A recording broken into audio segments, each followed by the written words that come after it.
Hello, this is RV Vagabond Jerry, and in this video I'm going to do an owner's review of a lithium battery that I use as an auxiliary battery for my RV, and it is a 12 volt lithium battery from the Uniwix company, which sells lower priced lithium batteries. And whenever I talk to people in the RV community about lithium batteries, their number one biggest complaint is that how much it costs. Normally a lithium battery like this, 100 amp hour battery, will cost in the range of $1,000. This one is priced brand new at $500. And in order to be able to sell them at that low of a price, there's some compromises that you have to make in features, and I will go over that in my video. But if you really want lithium batteries but you just don't want to pay that high price, then you can get these brand batteries at half the cost.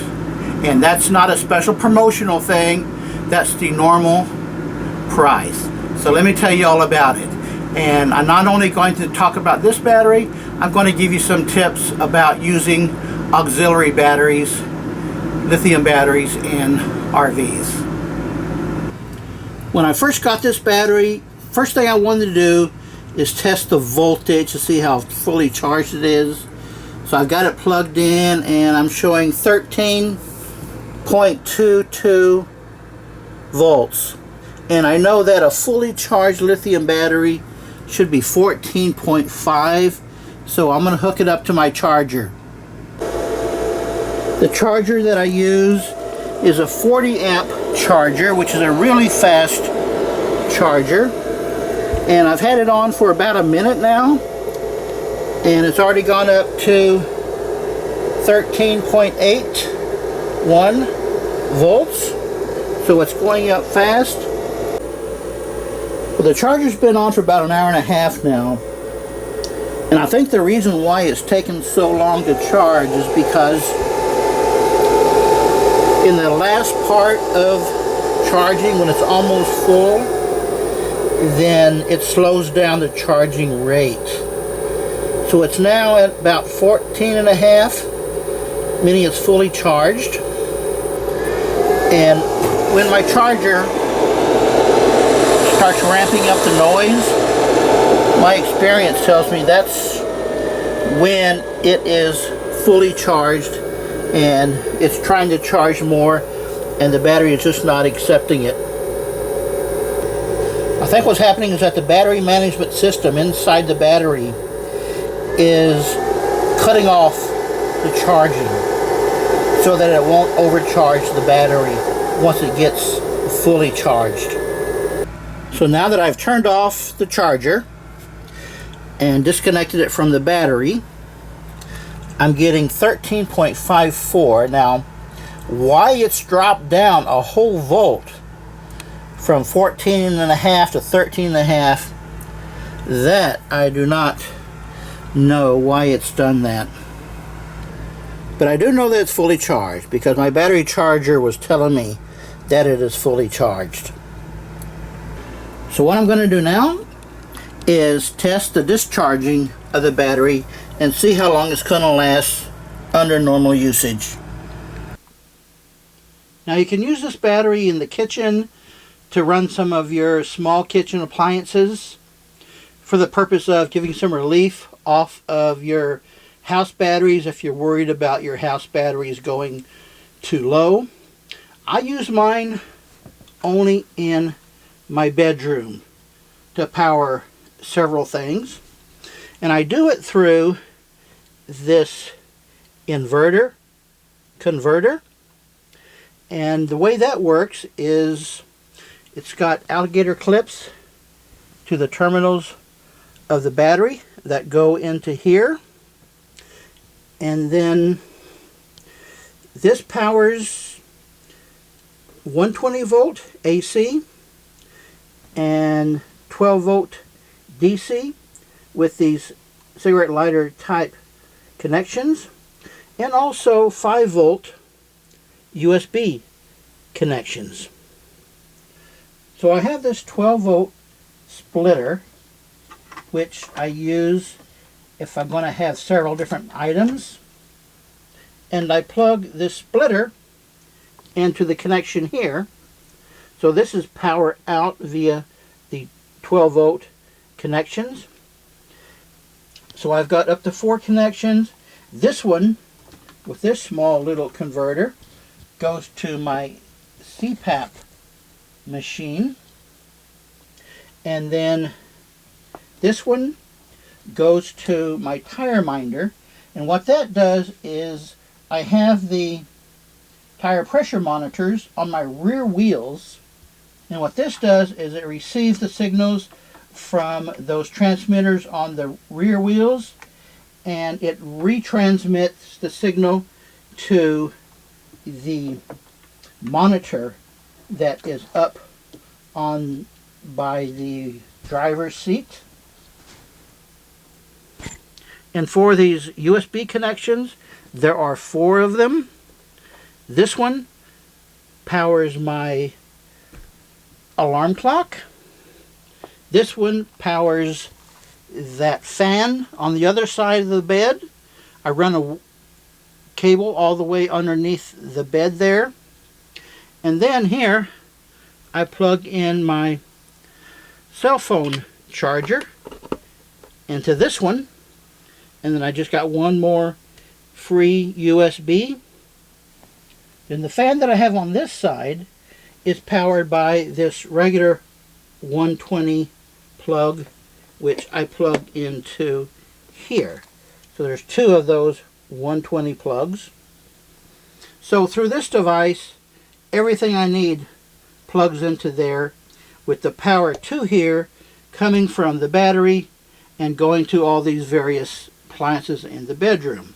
And the reason I do this, again, is to take some relief off of my main house batteries.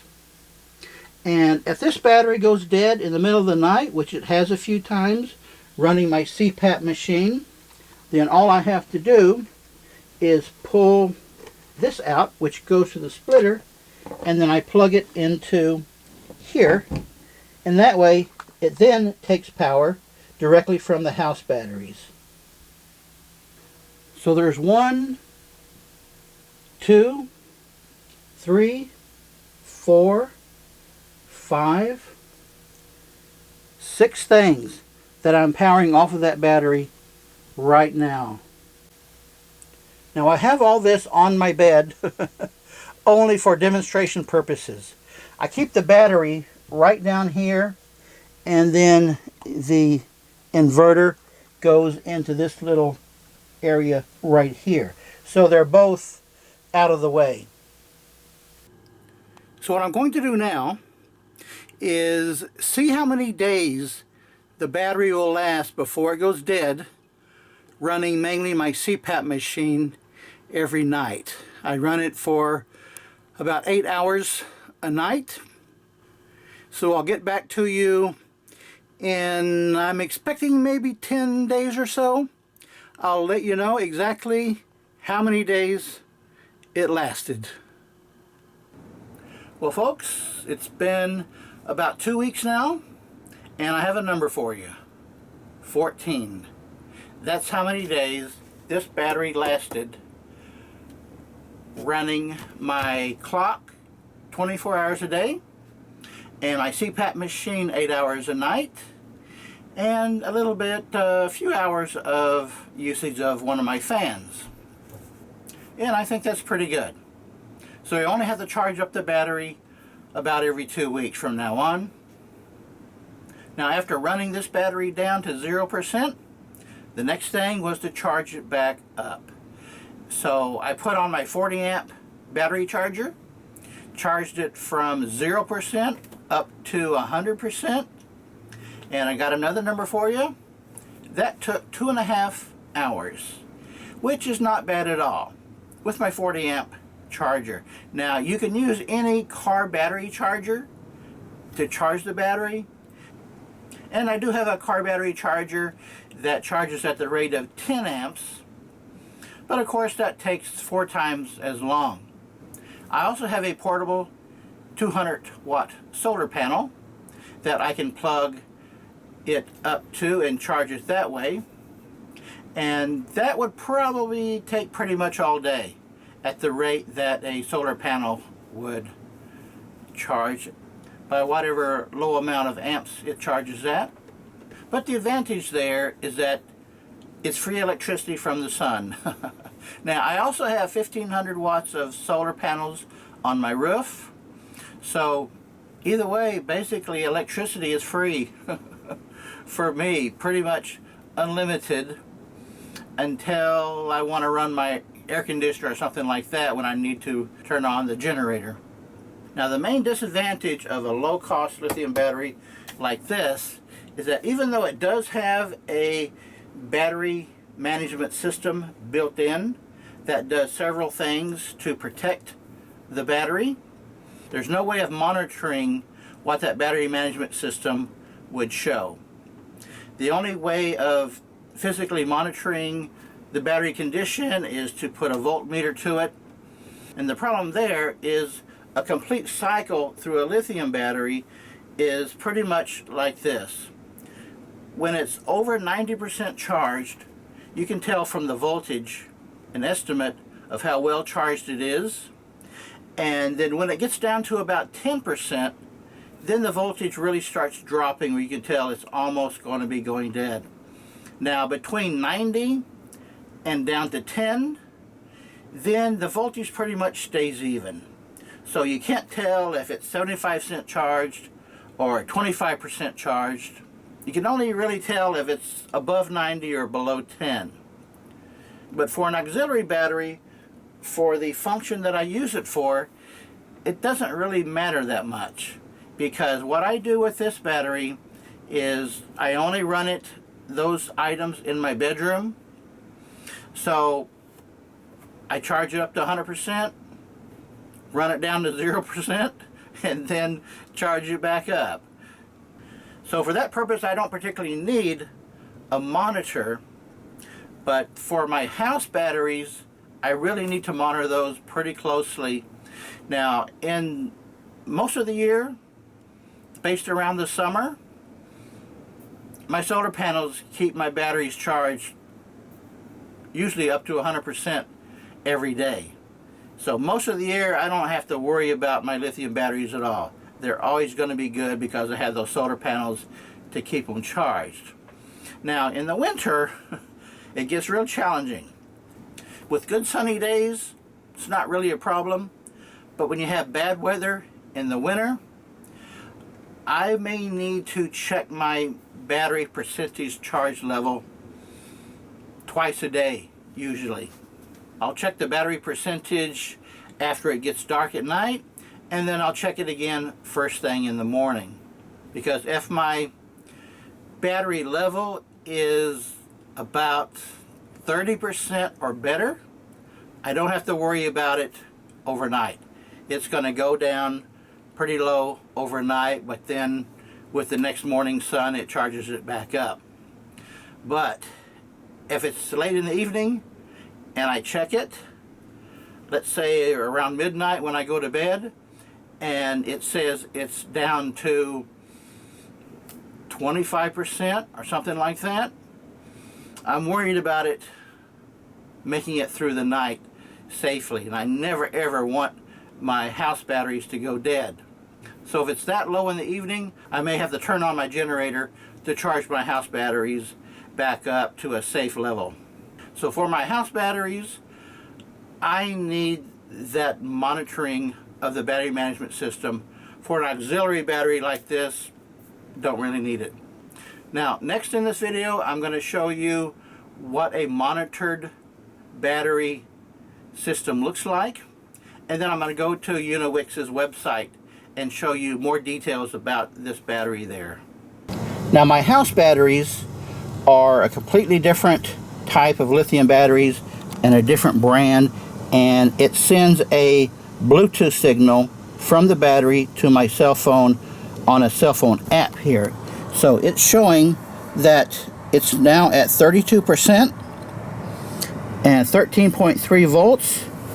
It shows that it is charging, and it's a 300 amp hour battery, and I have 2 of those. So this is only one of them. So even though it's only 32%, it's like having 64% with the 2 batteries combined. Now on this next screen, it shows 17.3 amps, and that's net amps.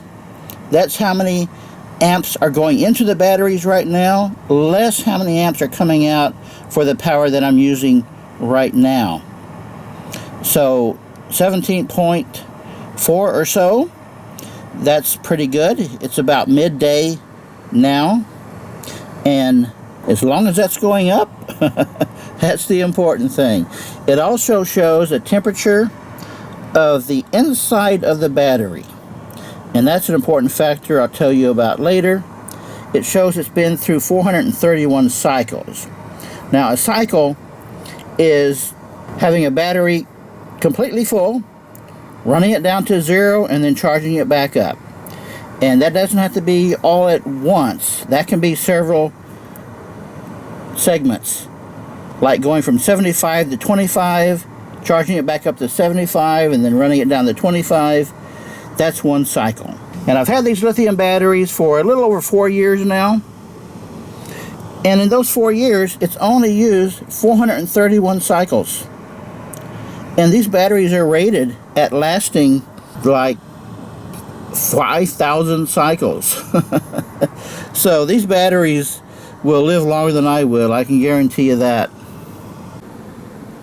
So this is Uniwix's website. They're showing how it can be used in the kitchen for appliances. And you can buy them directly off of their website here. This shows some of the features: built-in battery management system, high-low voltage protection, high-low temperature protection, cold charging protection, short circuit, and automatic cell balancing. These are just some of the features that it has. And if you click here on download specification, it has a long list of the specifications. I'll show you what I think some of the more important ones. It normally runs at 12.8 volts.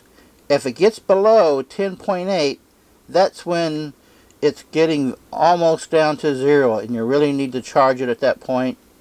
You can charge it as fast as 100 amps, and the fastest it will discharge with a really large load is 50 amps. Now the battery weighs 12.5 kilograms, which is about 27 pounds. And this operating temperature is a really important thing to some people.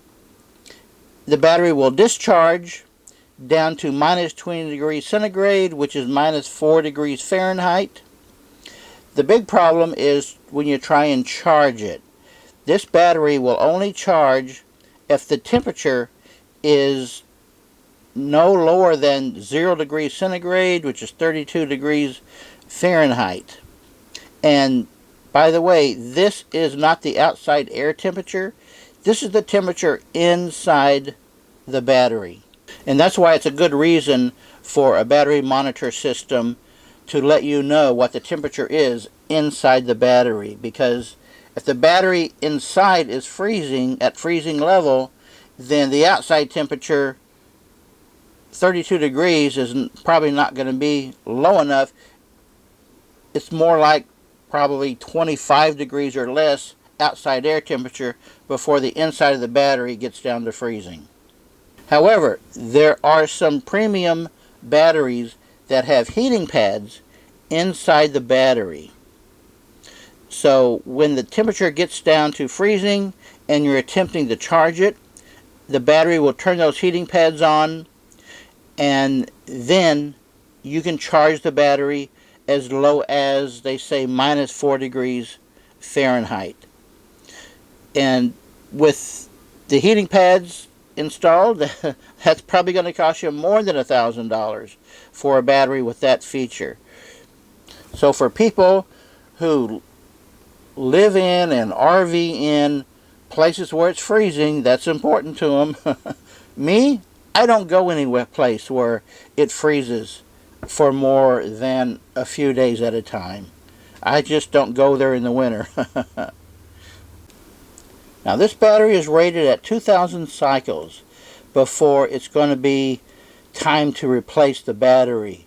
And that could be 10 years, 20 years maybe, before you use it. That many cycles. That is a whole lot of cycles, even 2,000. And that's one big advantage of lithium batteries. Once you buy them, you'll probably never have to replace them. They have 6 pages of specifications here if you want to know everything.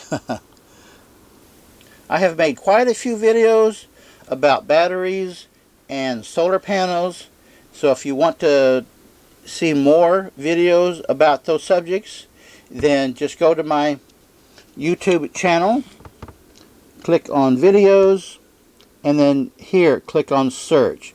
Not the search up there, but the search down here. You type in battery or solar panels, and then you'll be able to find all my other videos. Well, I hope you've learned something today. If you have any other questions, please put them in the comments below. Good day, folks.